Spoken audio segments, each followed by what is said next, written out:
The Tamiya Crafting Tools plastic modeling file, flat 16mm width and 10mm width. These come in 3 varieties. Unfortunately, I only grabbed 2.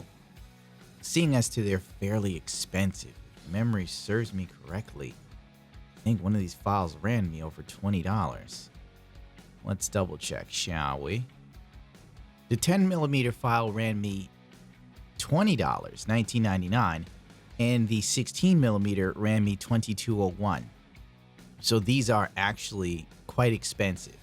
I got them a while back separately, and I picked them up for the simple reason of this file is different than normal files. Normal files work like sandpaper, whereas to these, cut. Interestingly enough, I've never really encountered anything like this in modeling before.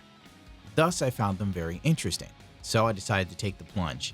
I bought 2 because buying 3 would just be far too expensive for me.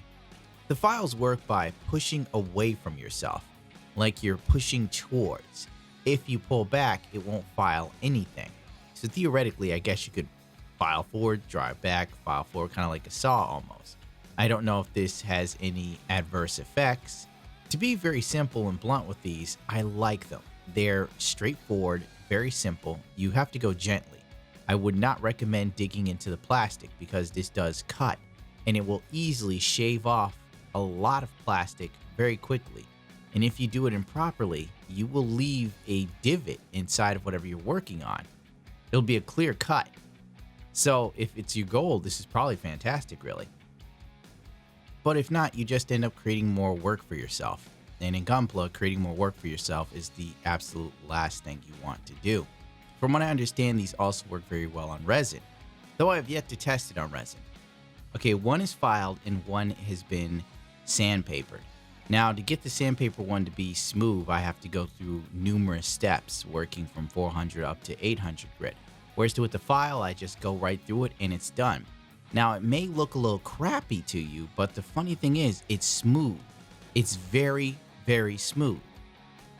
So if it bothers you that much, you could hit it with like 800 or 700 and it'd be good as new almost. So this would be probably perfect for someone who just wants to clean off a nub real quick and not do too much, prep work before painting.